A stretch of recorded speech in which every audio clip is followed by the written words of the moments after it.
kapatid, magandang araw po. Kumusta na po kayo? Pag-ibig at kapayapaan ni Kristo maghari nawa sa puso at damdamin natin.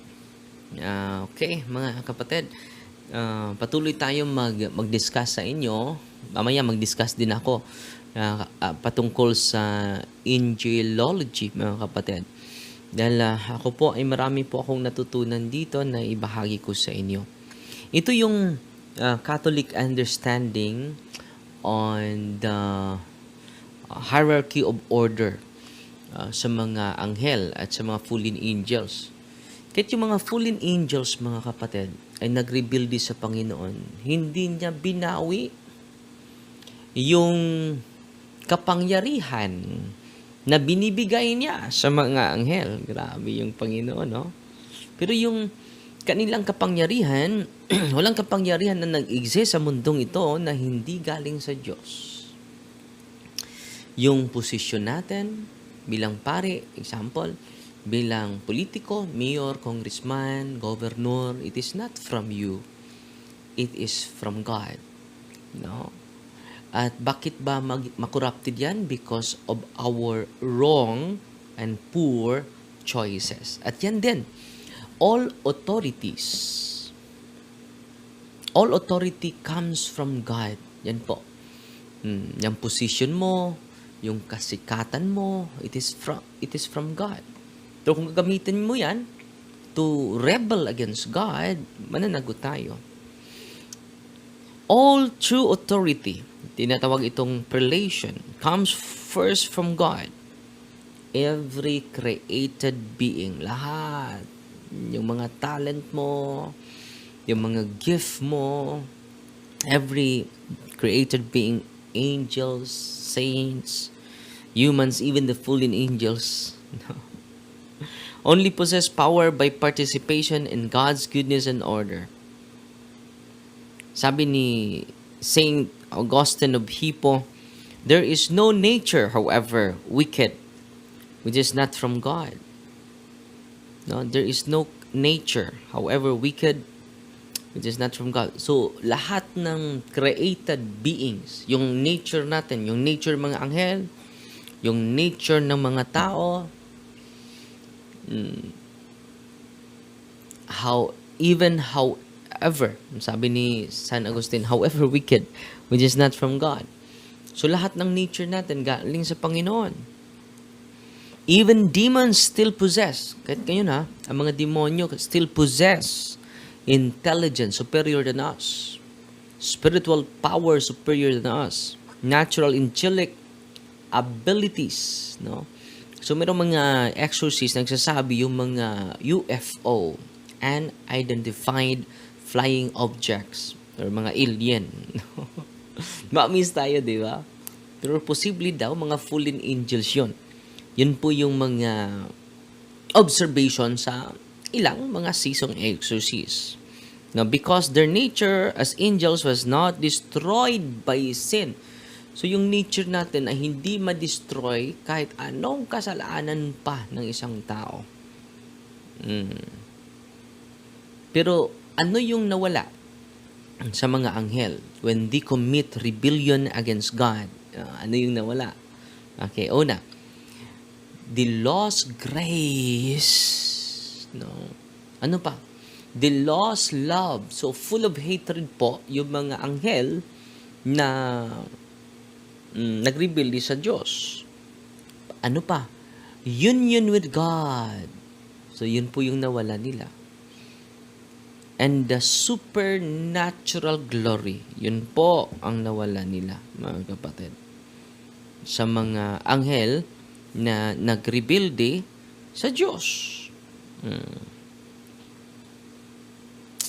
So ngayon, ito po, everything that exists receives its being from God. Lahat ng being natin, lahat ng nandito natin ay from God. Pero yung decision mo, hindi na yun sa Panginoon. Hindi ka naman ginawa na robot. Hindi ka naman kinukontrol ng Panginoon. How the way you think, how the way you speak, how the way you behave. Hindi naman control ng Panginoon yan. Because God alone is the source of existence itself. So ano? Ang Diyos, ang source sa existence natin. Wala na pong iba. No creature possesses authority independently of God. Kahit yung kapangyarihan ng mga anghel na fallen angels na ginagamit nila sa kasamaan. So mananagot na sila sa Diyos. They become responsible before the Lord. They become accountable before the Lord. Even Satan and the fallen angels were originally created good. So, minsan sa atin, ang ganda ng mga intention natin. Pero nung ma-influence na ng demonyo, yung ating imagination, memory, corrupted na. At yung ating emotion, corrupted na. Yung will natin is corrupted na. So, yan po yung rason bakit grabe yung corruption sa mundong ito. So, all of us are created good. God saw all that He had made, and indeed, it was very good. Genesis chapter 1, verse 31. The demons did not create themselves. So, yung mga demonyo, hindi po sila nag-create sa sarili nila. Hindi po makakreate yung demonyo. He is not a creator.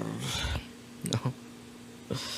Their nature remains angelic because God does not annihilate the essence of what He creates merely because it rebels. So, ang Panginoon mga kapatid, hindi annihilate yung essence ng mga anghel, yung nature ng mga anghel, yung being sa mga anghel.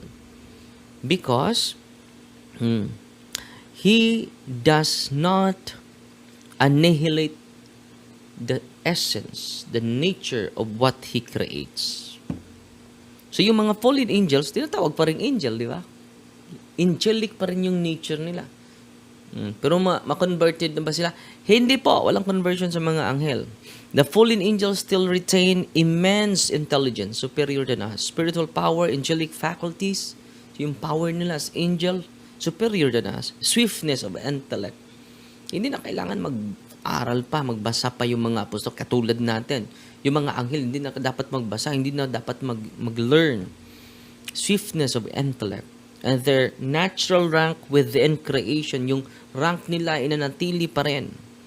Hindi binawi ng Diyos yung kapangyarihan nila. This is why demons can still influence. Ito yung theological reason and theological understanding that's why the demon can influence us, can tempt, can deceive us, and exercise certain powers permitted. But ito po, so maka-exercise sila certain activity but under the divine providence, permission of the divine providence. But what the laws is infinitely greater. Hindi nawala yung nature nila, but what the laws is infinitely greater. The laws, the sanctifying grace. So, hindi na sila makapasok sa karera sa langit. The laws, love. The laws, intimacy with the Lord. Friendship of the Lord.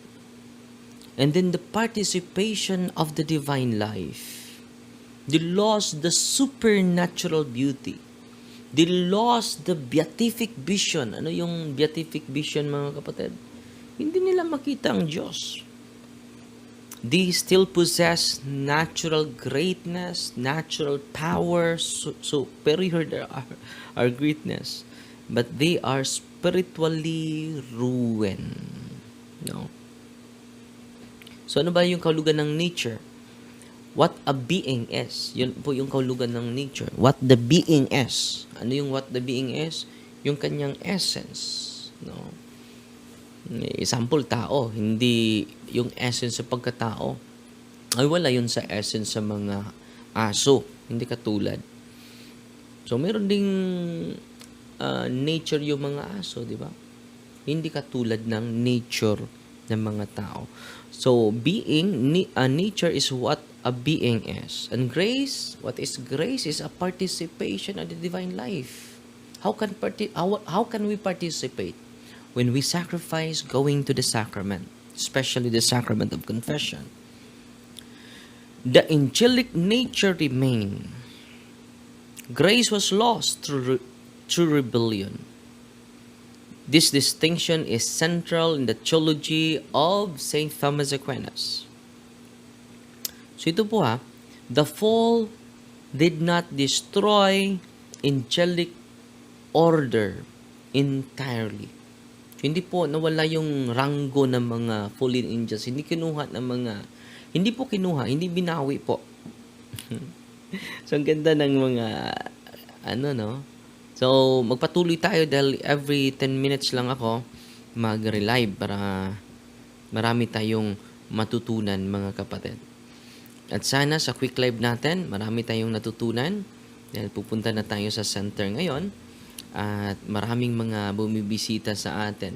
Bumibisita sa atin kanina ang Chang family and anong pangalan nila? Chang family and Vironga family from Bayugan City, Negros po. Sana po may natutunan kayo sa live natin ngayon, no? So wag kayo maglala, from time to time magla-live tayo para marami yung nababasa ko sa Dominion, madagdagan yung kaalaman natin. In the name of the Father and of the Son and of the Holy Spirit, Amen. Our Father, who art in heaven, hallowed be the name, the kingdom come, the will be done on earth as it is in heaven. Give us this day daily bread, and forgive us our trespasses, as we forgive those who trespass against us. And lead us not into temptation, but deliver us from evil. Amen. Hail Mary, full of grace, the Lord is with you. Blessed are you among women, and blessed is our fruit of the womb, Jesus. Holy Mary, Mother of God, pray for us sinners, now at the hour of death. Amen. Glory to the Father, to the Son, to the Holy Spirit, to us in the beginning, is now, and never shall be, world without end. Amen. So, tingnan ko muna yung live natin sa YouTube channel natin. Meron bang nag-comment ngayon? Okay, salamat sa 10 nanood sa atin. Blessed morning po, Father. D, listening, watching from Singapore while doing my work. Oh, grabe. Praise the Lord. God bless po. So, Fighting Maria, Tatak of D with a humble heart. God bless.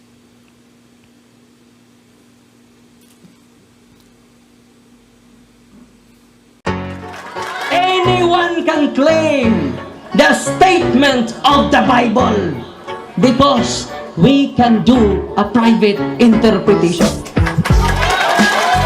Kining ako mga kaigsunan nga gipabarog nga usa ka haligi nganong matuod ang simbahan tungod kay gitukod ni Kristo. Dili tungod sa pagkamabasa, dili tungod sa karakter, dili tungod sa ngan usara ang haligi nga kung gipabarog nganong nahimong tinuod ang simbahang Katoliko way laing rason tinukod sa atong Ginoong Hesus-Kristo.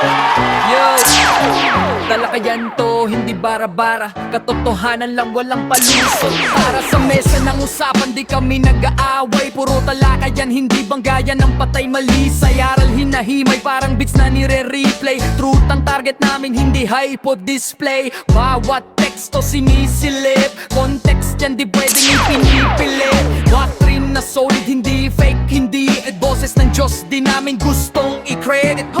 Doktrina flow, hasal ng pag-iisip, salita ng Diyos, yan ang aming inisip. Uhaw sa turo, kaya kami nagdidip sa talakayan, truth ang pinanghahawakan. Keep it! Doktrina flow, hindi ito laro. Pag-unaway tumatagos hanggang buto. Sa bawat linya, puso ang sumisigaw. Katotohanan lang, walang bawal, walang bawas raw.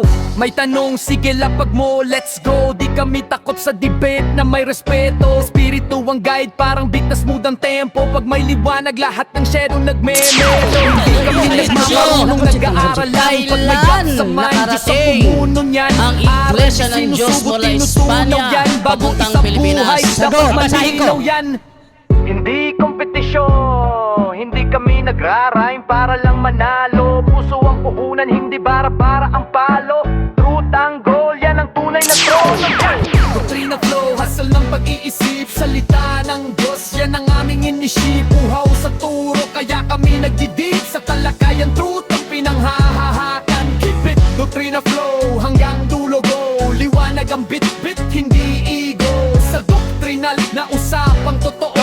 and foundation of the Kami ang truth bida, is the yo! church, and the Catholic Church is the church founded by Jesus Christ, then asay inyong pilion.